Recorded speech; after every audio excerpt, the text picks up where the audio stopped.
1958 उड़ीसा का पुरी इलाका मुगल सेना जगन्नाथ मंदिर को तोड़ने के इरादे से आगे बढ़ रही थी। घोड़े सर पर दौड़ रहे थे, तलवारें चमक रही थीं, लेकिन जैसे ही सेना मुख्य गर्भगृह की ओर बढ़ी, एक अजीब सा तूफान उठा। सूरज की रोशनी अचानक गायब हो गई और चारों ओर अंधकार छा गया। फिर सैनिकों ने देखा कि मंदिर के अंदर से तेज रोशनी आ रही है और रोशनी के साथ एक भयानक और डरावनी चीज उनके पास आ रही है। ये दृश्य इतना भयानक था कि कई सैनिक वहीं पर बेहोश हो गए और जो बच गए वो ऐसे भागे मानो उनके सामने मौत खड़ी हो। अब आप सोचिए कि क्या ये सिर्फ एक ऐतिहासिक घटना थी या फिर सच में भगवान जगन्नाथ ने अपने धाम की रक्षा की। पुरी का जगन्नाथ मंदिर एक ऐसा स्थान जो सिर्फ भक्ति का केंद्र नहीं बल्कि अनगिनत रहस्यों की चुप दुनिया है। क्या आपने कभी सोचा है कि क्यों इस मंदिर का ध्वज हमेशा हवा के विपरीत दिशा में उड़ता है और क्यों मंदिर के ऊपर लगे सुदर्शन चक्र हर दिशा से ऐसा लगता है मानो आपको ही देख रहा हो। यहाँ तक कि प्रसिद्ध किताब भविष्य मलिका में इस मंदिर को लेकर कलयुग की कई भविष्यवाणियां की गई हैं, जो कि सारी की सारी सच हुई है। इनमें सबसे प्रसिद्ध है कोविड-19 यानी कि कोरोना की घटना। इस किताब में लिखा गया था कि जब मंदिर का सबसे पुराना पेड़ गिर जाएगा तब एक भयानक महामारी आएगी, और यह पूरी तरह सच भी हुई। यह सिर्फ एक घटना नहीं, ऐसी और भी कई घटनाएं हैं जो सच हुई हैं और सारी आपको चौंका देंगी। इस मंदिर के अंदर ऐसे और भी कई अनसुने और खतरनाक रहस्य छुपे हुए हैं जो आपके होश उड़ा देंगे। और सबसे बड़ा रहस्य है ब्रह्म पदार्थ का, यानी कि श्री कृष्ण का दिल।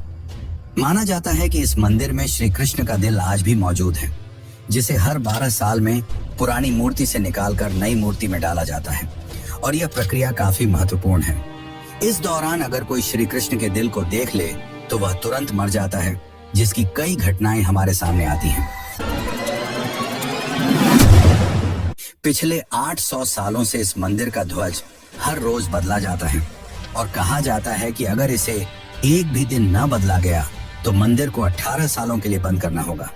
और जब अंग्रेज आए तो उन्होंने इस प्रक्रिया को अंधविश्वास बताकर रोकने की कोशिश की, लेकिन फिर उनके साथ जो हुआ वो जानकर आप चौंक जाएंगे।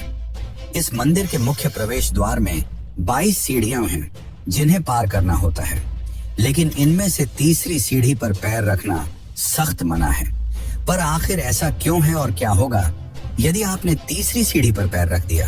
फिर आती है मंदिर की रसोई, जहां 7 बर्तनों में एक साथ प्रसाद पकता है।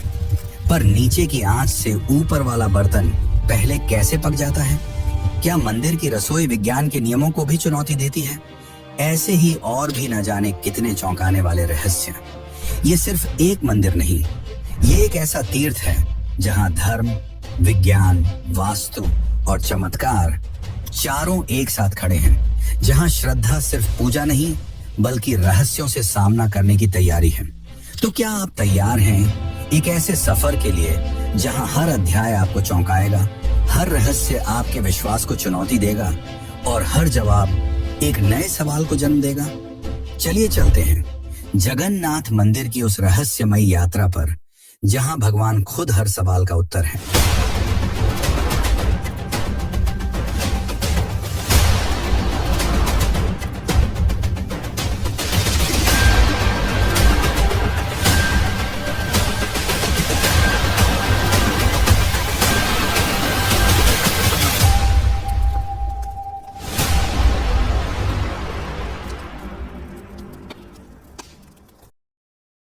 जून 2015 रात को घड़ी में 12 बजते ही पूरे पुरी शहर की बिजली काट दी गई।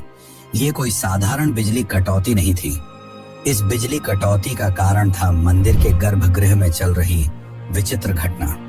मंदिर के मुख्य पुजारी इस अंधेरी रात में अपनी आंखों पर पट्टी बांधे और हाथ में एक मोटा दस्ताना पहने हुए अपने हाथों पर एक दिव्य पदार्थ लेकर भगवान की मूर्ति की ओर बढ़ रहे थे। ये कुछ और नहीं, श्री कृष्ण का दिल था, जिसे ब्रह्म पदार्थ भी कहा जाता है। ठीक 12 साल बाद यह प्रक्रिया आज मंदिर में फिर दोहराई जा रही थी, जहां भगवान जगन्नाथ की पुरानी मूर्ति से उनके दिल को निकालकर नई मूर्ति में लगाया जाता है। ये होता है भगवान के शरीर को बदलने का, लेकिन आत्मा को यथावत रखने का अनुष्ठान। माना जाता है कि यह मंदिर दुनिया का एकमात्र मंदिर है जहां भगवान आज भी जीवित रूप में बसते हैं, और जब उनका शरीर पुराना हो जाता है तो ठीक उसी तरह नया शरीर दिया जाता है जैसे कोई आत्मा नया जन्म लेती है। कहते हैं इस ब्रह्म तत्व को आज तक किसी ने नहीं देखा, और जिसने भी देखने की कोशिश की वो जिंदा नहीं बचा। नवकलेवर की रात जब पुरानी मूर्तियों से ब्रह्म तत्व निकालकर नई मूर्तियों में डाला जाता है, पुरी में कर्फ्यू जैसा माहौल बना दिया जाता है। पूरे शहर की बिजली काट दी जाती है। मंदिर को घोर अंधेरे में बंद कर दिया जाता है। मंदिर के अंदर होते हैं सिर्फ विशुद्ध ब्राह्मण, जिनका खानदान सदियों से यही कार्य करता आया है। उनकी आंखों पर पट्टी बांधी जाती है और हाथों पर मोटे दस्ताने पहनाए जाते हैं ताकि वे ना देख सकें और ना ही महसूस कर सकें कि ब्रह्म पदार्थ है क्या। जब यह प्रक्रिया होती है तब मंदिर की सुरक्षा सीआरपीएफ के जवान करते हैं और किसी भी व्यक्ति का मंदिर के अंदर जाना सख्त मना होता है। जब 2015 में यह अनुष्ठान हुआ था तब एक पांडे ने उस ब्रह्म तत्व को हाथ लगा दिया था, जिसके बाद वह तुरंत ही बेहोश हो गया, और जब आंख खुली तो वह मानसिक रूप से पूरी तरह अस्थिर हो गया था। तो सवाल उठता है, ब्रह्म तत्व आखिर है क्या? क्या यह कोई दिव्य ऊर्जा है? क्या यह सिर्फ विश्वास है, या सच में कोई ऐसा अविनाशी पदार्थ मौजूद है जो युगों से युगों तक जीवित है? माना जाता है कि यह ब्रह्म पदार्थ काफी ज्यादा शक्तिशाली है, जिससे लगातार दिव्य ऊर्जा निकलती रहती है और हमेशा हल्का सा कंपन महसूस होता रहता है। प्रसिद्ध इंडियन आर्कियोलॉजिस्ट प्रवीण मोहन के हिसाब से श्री कृष्ण सिर्फ एक इंसान नहीं बल्कि एक सुप्रीम बीइंग थे। उनके मुताबिक ब्रह्म पदार्थ, जिसे कृष्ण का दिल भी कहा जाता है, वह असल में एक आर्क रिएक्टर है, यानी कि एक ऐसा डिवाइस जो भयंकर स्तर की ऊर्जा उत्पन्न करता है। उन्होंने यह तक बताया कि क्यों जगन्नाथ की मूर्तियों को लकड़ी से बनाया जाता है।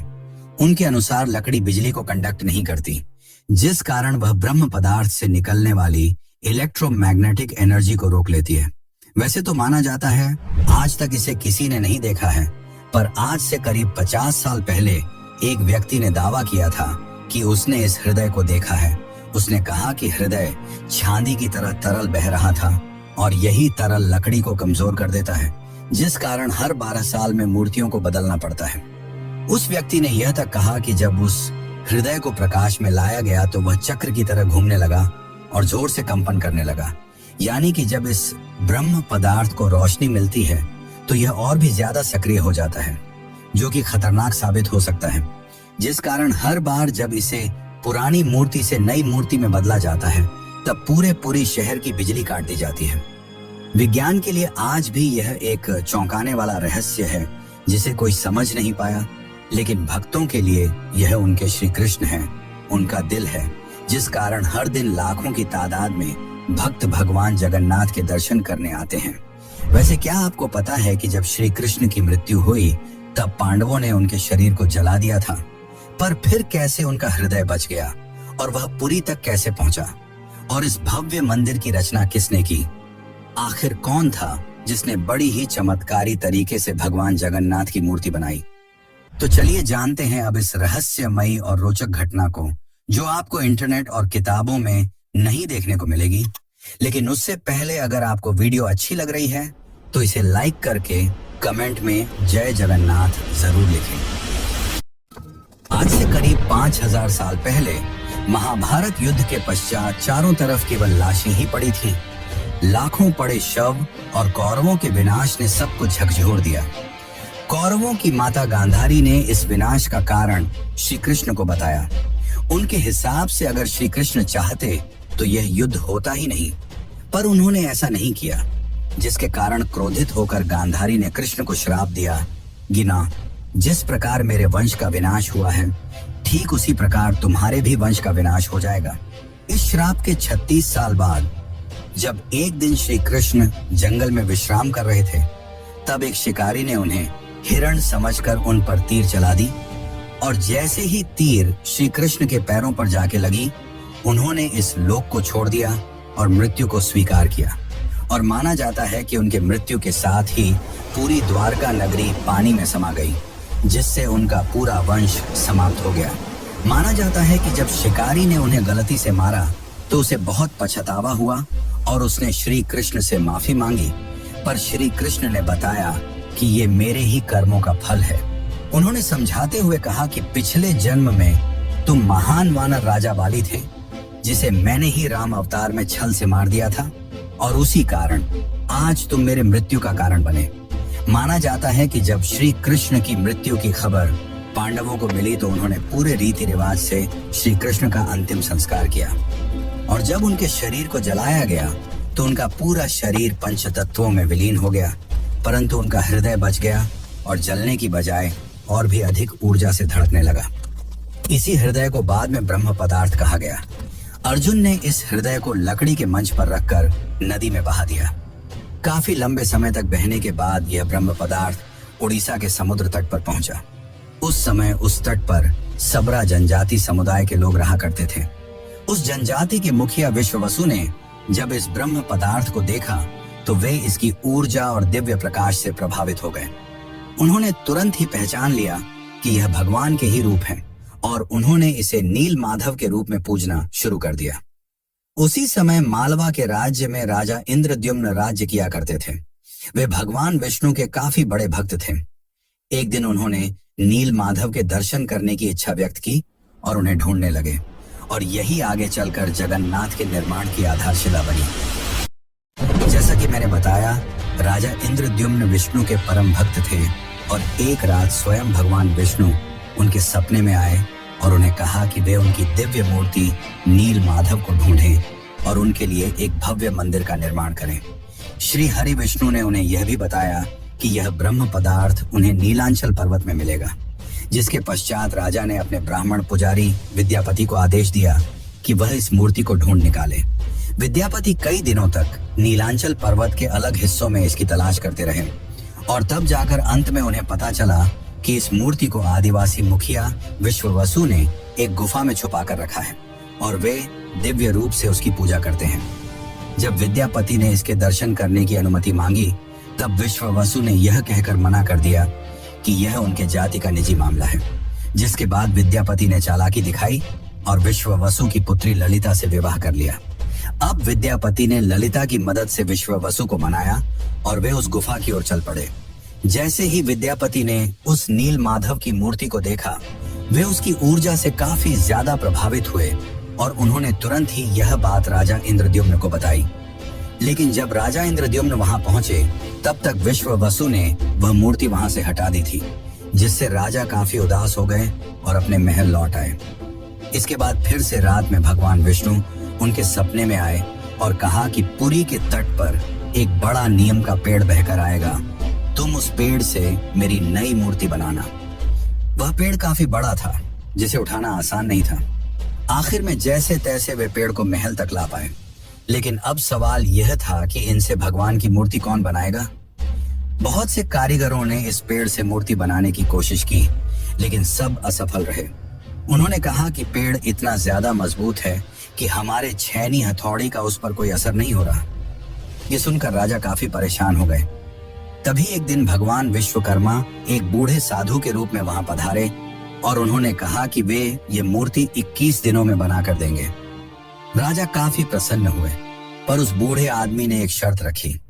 उसने कहा कि मैं एक कमरे में बंद रहकर 21 दिनों में यह मूर्ति बनाऊंगा, और तब तक कोई भी इस कमरे का न तो दरवाजा खोलेगा और न ही कोई अंदर आएगा। राजा ने उसकी यह शर्त स्वीकार की और फिर मूर्ति बनाने का कार्य शुरू हुआ। दरवाजा बंद किया गया और कक्ष से छेनी हथौड़ी की आवाजें आने लगी, लेकिन 15 दिनों बाद अचानक से छेनी हथौड़ी की आवाज आना बंद हो गई। महाराज की रानी गुंडीचा काफी चिंतित हो गई और महाराज को कहा कि हमें दरवाजा खोलकर देखना चाहिए। शायद वह वृद्ध व्यक्ति भूख और प्यास की वजह से मर तो नहीं गया होगा। राजा ने शुरुआत में तो मना किया, पर बाद में वे इसके लिए मान गए और दरवाजा खोल दिया। लेकिन जब दरवाजा खुला तो सभी हैरान रह गए। वह वृद्ध व्यक्ति गायब हो चुका था और पीछे केवल 3 अधूरी मूर्तियां थीं। राजा को यह देखकर काफी दुख हुआ, क्योंकि उनकी शर्त तोड़ने की वजह से भगवान की मूर्तियां आधी रह गईं। जगन्नाथ भगवान के हाथ और पैर अधूरे थे। बलराम और देवी सुभद्रा की मूर्तियां भी अधूरी थीं। जब राजा मूर्ति के पास गए तब उन्हें दिल की धड़कन महसूस हुई और मूर्ति के अंदर से एक दिव्य आवाज आई, जिसने राजा को बताया कि श्री कृष्ण का हृदय इस मूर्ति के अंदर है। राजा ने इन मूर्तियों को स्थापित किया और आज यही अधूरी मूर्तियां भगवान जगन्नाथ के रूप में पुरी में पूजी जाती हैं। वैसे दोस्तों, आपको एक बात बता दूं, जो हो रहा है वह पहले ही लिखा जा चुका है और जो लिखा गया है वही होकर रहेगा। ये कोई फिल्मी डायलॉग नहीं, बल्कि पुरी के भक्तों की आस्था और सच्चाई है भविष्य मालिका की। तो चलिए जानते हैं उन भविष्य मालिका की घटनाओं को जो आज सच साबित हो रही हैं। मित्रों, इस मंदिर का इतिहास और वर्तमान एक भविष्यवाणी से जुड़ा हुआ है। भविष्य मालिका एक दिव्य ग्रंथ है जिसे लगभग 500 साल पहले ओडिशा के महान संत आचार्य महाप्रभु अच्युतानंद ने लिखा था। कहा जाता है कि वे पंचसखा यानी भगवान जगन्नाथ के 5 दिव्य सेवकों में से एक थे, जिन्होंने भगवान के आदेश पर कलयुग की कई घटनाओं को पहले ही देख लिया था। यह ग्रंथ ओडिया भाषा में लिखा गया है और इसकी पंक्तियां कविता के रूप में हैं, जैसे किसी गूढ़ रहस्य का संकेत दे रही हूं। आइए हम आपको बताते हैं भविष्य मालिका की कुछ चौंकाने वाली भविष्यवाणियां जो जगन्नाथ मंदिर और कलयुग के अंत से जुड़ी हुई हैं। इस ग्रंथ की सबसे चौंकाने वाली भविष्यवाणी 4 साल पहले काफी ज्यादा वायरल हुई थी, जब लोगों ने दावा किया कि इसमें कोरोना महामारी का वर्णन भी है। नाना रोग आसीबा, गोटे बड़ा व्याधि, लोका घरे रहीबे, बाहर को न जीवा, अर्थात अनेकों रोग आएंगे, एक बड़ा रोग फैलेगा, लोग घरों में बंद रहेंगे, बाहर नहीं निकल पाएंगे। अब ये पंक्तियां किसी भी सामान्य रीडर को 2020 की कोविड-19 महामारी की याद दिला देती हैं। पुरी और ओडिशा में कई संतों और विद्वानों ने इसे भविष्य मालिका की सटीक भविष्यवाणी माना। इस किताब की एक और बात, इसमें जिक्र किया गया है कि मंदिर परिसर के ऊपर जो कपड़ा है उसमें आग लगने की घटना का उल्लेख मिलता है। कुछ साल पहले पहली बार त्रिदेव के वस्त्र में आग लगी थी। इस घटना के बाद कलयुग के अंत के बारे में एक बार फिर से बातें होने लगी। कहते हैं कि पापनाश एकादशी के दिन जगन्नाथपुरी मंदिर में एक अखंड महादीप जलाया गया था, लेकिन अचानक तेज हवा चली और झंडा उड़कर दीपक के ऊपर चला गया, जिससे मंदिर के झंडे में आग लग गई। यह घटना 19 मार्च 2020 को हुई थी।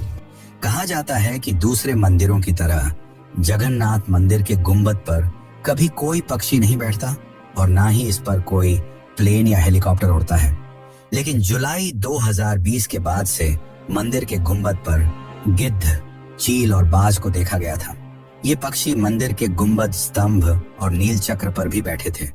ऐसे में दुनिया के महाविनाश की भविष्यवाणी एक बार फिर से चर्चा में आ गई थी। भविष्य मालिका के अनुसार जब कलयुग का अंत करीब होगा तो भगवान जगन्नाथ मंदिर का नील चक्र यानी सुदर्शन चक्र तूफान से टेढ़ा हो जाएगा। मई 2019 में समुद्री तूफान फानी के कारण यह विशालकाय चक्र टेढ़ा हो गया था। ऐसे ही और भी कई भविष्यवाणियां हैं जो सच हो चुकी हैं और कई प्रसिद्ध भविष्यवाणियां हैं जो आने वाले को लेकर की गई हैं। 3 रथ यात्राएं एक साथ रुकेंगी, नदियां उल्टी दिशा में बहेंगी, ब्रह्म तत्व मंदिर से गायब हो जाएगा और फिर में अंत में आएंगे भगवान के आखिरी अवतार कल की। अब दोस्तों, आप ही सोचिए कि क्या यह महज संयोग है या सच में आचार्य अच्युतानंद को भविष्यदर्शी शक्तियां प्राप्त थी। अगर उन्होंने आज से सैकड़ों साल पहले ऐसी बातें लिख दी जो अब सच हो रही हैं, तो क्या हमें उनकी बाकी भविष्यवाणियों को भी गंभीरता से लेना चाहिए? भविष्य मालिका कोई साधारण ग्रंथ नहीं, बल्कि वो कायनात का रोड मैप है जिसे बस समझने की जरूरत है। वैसे आपकी जानकारी के लिए बता दूं कि सन 1558 में मुगल सेना ने मंदिर को तोड़ने की कोशिश की। फिर उनके साथ जो हुआ वो चौंकाने वाला था और इस घटना को पहले ही भविष्य मालिका में लिख दिया गया था। और साथ ही भविष्य मालिका में अंग्रेजों को लेकर भी ये कहा गया था कि गोरे आएंगे और मंदिर को बंद कराने की कोशिश करेंगे। तो चलिए अब जानते हैं कि जब मुगल सेना ने मंदिर पे आक्रमण किया तो क्या हुआ और कैसे ब्रिटिशर्स ने भक्तों की श्रद्धा को अंधविश्वास बताकर मंदिर को बंद करने की कोशिश की। लेकिन उससे पहले चैनल को सब्सक्राइब जरूर कर लें। ये आपके लिए तो फ्री है, पर इससे हमारी काफी मदद हो जाती है। सन 1558 उड़ीसा के पुरी इलाके में घना अंधकार छाया हुआ था। पर वो अंधकार आसमान में नहीं, लोगों के मन में था, क्योंकि इस बार कोई साधारण लुटेरा नहीं, मुगल सेना खुद मंदिर को गिराने के इरादे से आ रही थी। कला पहाड़ नाम का अफगान जनरल, जो तब बंगाल का गवर्नर था, उसकी क्रूरता इतनी बदनाम थी कि उसका नाम सुनकर ही लोग कांप उठते थे। कहा जाता है कि वो सनातन धर्म और मंदिरों से विशेष नफरत रखता था। उस दिन उसकी फौज पूरी ताकत के साथ पुरी की ओर बढ़ी। घोड़े सर पर दौड़ रहे थे, तलवारें लहराई जा रही थी और मंदिर की शांति में एक भयंकर आंधी की आहट आने लगी। जैसे ही सैनिक मुख्य गर्भगृह की ओर बढ़े, अचानक मौसम बदल गया। तेज हवाएं चलने लगीं, आकाश काला पड़ गया, सूरज की रोशनी एकदम गायब हो गई और मंदिर के चारों ओर एक रहस्यमयी घना अंधेरा छा गया। मंदिर के भीतर से एक चमकती हुई रोशनी निकली, जो किसी इंसान की नहीं थी। ये रोशनी जैसे ही बाहर आई, पूरा मैदान एकाएक शांत हो गया। सैनिकों में अफरा तफरी मच गई, कुछ बेहोश हो गए, कुछ उल्टा भागने लगे। बिना एक भी तलवार चले कला पहाड़ की पूरी फौज पीछे हट गई। आज भी पुरी की लोक कथाओं में यह कथा सुनाई जाती है कि जब भगवान की मर्यादा पर वार होता है तो वो खुद प्रकट होकर अपने धाम की रक्षा करते हैं। अब दूसरी घटना की बात करते हैं, जो है अंग्रेजों का विरोध और रथ यात्रा का संघर्ष। जब 1803 में अंग्रेजों ने पुरी पर कब्जा किया, तब उन्होंने कई प्राचीन मंदिरों की संपत्तियों और अधिकारों को छीन लिया। लेकिन पुरी का श्री जगन्नाथ मंदिर एक ऐसा स्थान बना जहां जनता ने कभी भी नियंत्रण नहीं छोड़ा। ब्रिटिश अधिकारियों को मंदिर की अलौकिक घटनाएं और भक्तों की श्रद्धा समझ नहीं आती थी, इसीलिए उन्होंने इन्हें सुपरस्टिशन कहकर मजाक बनाना शुरू कर दिया। सन 1805 में ब्रिटिश कलेक्टर मिस्टर हंटर ने पुरी मंदिर के रिचुअल्स को इरेशनल और बारबेरिक कहा। बात तब और बिगड़ी जब सन 166 में ब्रिटिश प्रशासन ने पुरी की रथ यात्रा को बंद करवाने की साजिश रची। उन्होंने यह तर्क दिया कि रथ यात्रा के दौरान भीड़ अनियंत्रित हो जाती है और यह प्रशासनिक खतरा है। पर यह फैसला पूरे उड़ीसा में जन आंदोलन का कारण बन गया।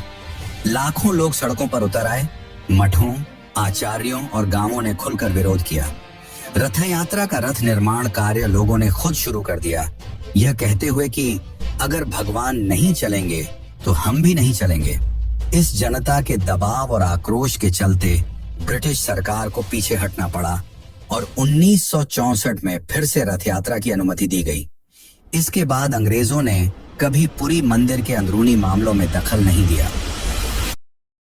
अब चलिए आपको बताते हैं जगन्नाथ की तीसरी सीढ़ी का रहस्य, जिसे यमलोक का द्वार भी कहा जाता है।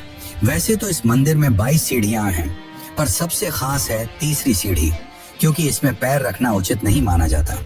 धार्मिक कथाओं के अनुसार इस तीसरी सीढ़ी को यमशिला कहा जाता है और कहा जाता है कि जो भी मनुष्य इस तीसरी सीढ़ी पर पैर रखता है उसके पुण्य शून्य हो जाते हैं और उसे यमलोक जाना पड़ता है। दरअसल एक बार यमराज जी भगवान जगन्नाथ के पास पहुंचे और उनसे कहा कि भगवान, भक्त जैसे ही आपके दर्शन करते हैं उनके सारे पाप मिट जाते हैं, और अगर ऐसा ही चलता रहा तो सभी व्यक्ति जगन्नाथपुरी के दर्शन करके पापों से मुक्त हो जाएंगे, जिससे यमलोक में कोई नहीं आएगा। तब भगवान जगन्नाथ ने कहा कि तुम इस मंदिर की तीसरी सीढ़ी पर अपना स्थान ग्रहण कर लो, और जो भी इस मंदिर की तीसरी सीढ़ी पर पैर रखेगा उसके पुण्य शून्य हो जाएंगे और उसे यमलोक जाना पड़ेगा। और तभी से इस सीढ़ी को यमशिला कहा जाता है, क्योंकि इसमें यम का वास है। अब अगर हम पुरी मंदिर के ऊपर लगे सुदर्शन चक्र की बात करें तो देखने वालों ने यह दावा किया है कि इस सुदर्शन चक्र को आप मंदिर के किसी भी कोने से देखोगे तो ऐसा लगेगा मानो आपको ही देख रहा हो। मतलब इससे जिस भी दिशा से देखो ये सामने की ओर ही दिखता है। इसे आम भाषा में आर्टिफिशियल इल्यूजन कहा जाता है, पर यह आज भी विज्ञान के परे है कि कैसे इतने भारी चक्र को मंदिर के ऊपर लगाया गया और कैसे उस समय के लोगों ने यह आर्टिफिशियल इल्यूजन बनाया जिससे चक्र हमेशा सामने की ओर दिखता है।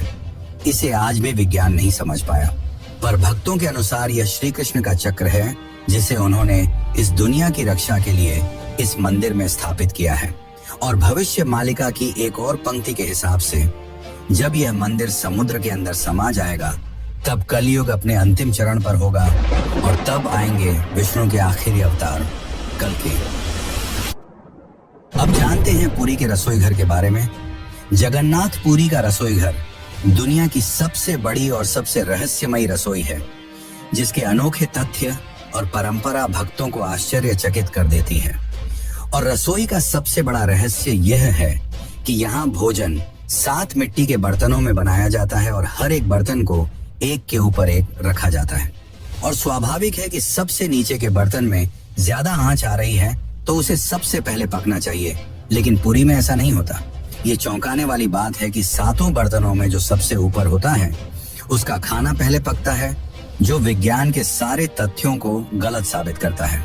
यहाँ भोजन बनाने का कार्य केवल सेवायत ब्राह्मणों द्वारा किया जाता है और किसी भी बाहरी व्यक्ति को इसमें प्रवेश की अनुमति नहीं होती।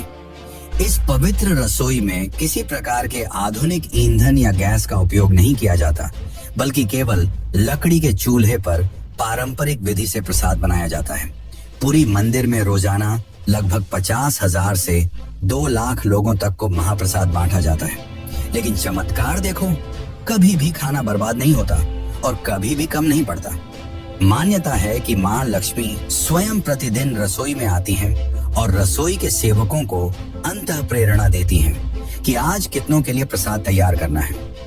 ये सिर्फ परंपरा नहीं, सदियों से चलती लीला है, जिसे आज तक कोई इंसानी गणित नहीं समझ पाया। एक और चौंकाने वाली बात तो यह है कि इतने बड़े किचन में, जहां 500 से ज्यादा रसोइये और सेवक काम करते हैं, जहां हर दिन सैकड़ों क्विंटल अनाज, सब्जियां और मसाले इस्तेमाल होते हैं, वहां ना कोई बदबू होती है, न ही कोई मक्खी। कहा जाता है कि यह अग्निदेव और माता लक्ष्मी की कृपा है, जो इस रसोई को हर प्रकार की अशुद्धि से दूर रखती है। 18वीं सदी में मराठा शासनकाल के दौरान एक बार एक अधिकारी ने रसोई के चमत्कार को अंधविश्वास बताते हुए जानबूझकर बर्तनों की संख्या बदलने का आदेश दिया। लेकिन इसके बावजूद उस दिन भी पुरी में महाप्रसाद एकदम सटीक बना, न एक दाना कम, न एक दाना ज्यादा। इसके बाद अधिकारी ने रसोई में दोबारा हस्तक्षेप न करने की कसम खा ली। वैसे तो दोस्तों, ऐसे और भी कई चौंकाने वाले रहस्य हैं, पर उन्हें एक ही वीडियो में बता पाना नामुमकिन है। इसलिए चलिए चलते हैं आखिरी अध्याय की ओर। लेकिन उससे पहले, अगर आपको यह डॉक्यूमेंट्री अच्छी लग रही है तो कमेंट में जय जगन्नाथ जरूर लिखें। कभी कभी जीवन में कुछ चीजें ऐसी होती हैं जिन्हें न तर्क से समझा जा सकता है और न ही विज्ञान से परखा जा सकता है। पुरी के श्री जगन्नाथ मंदिर का हर पत्थर, हर कोना हमें एक ऐसी दुनिया में ले जाता है जहां भक्ति और बुद्धि, विज्ञान और विश्वास, संघर्ष और समाधान सब एक साथ चलते हैं। जगन्नाथ केवल भगवान नहीं, एक चेतना है जो हमें यह सिखाते हैं कि जब विज्ञान चुप हो जाए तो श्रद्धा बोलती है। तो अब सवाल यह है, क्या ये सब केवल संयोग है या कहीं ना कहीं कोई ऐसी शक्ति है जो इन सबको संचालित कर रही है? आप क्या मानते हैं? क्या आपने कभी इन रहस्यों को खुद महसूस किया है? अगर हाँ, तो ये वीडियो सिर्फ जानकारी नहीं, बल्कि आपकी अपनी यात्रा है, श्रद्धा से रहस्य तक। और ऐसी ही एक यात्रा है केदारनाथ धाम की, जो जगन्नाथ की तरह ही 4 धामों में से एक है। और अगर आप केदारनाथ धाम की यात्रा पर चलना चाहते हैं तो यह वीडियो जरूर देखें। धन्यवाद।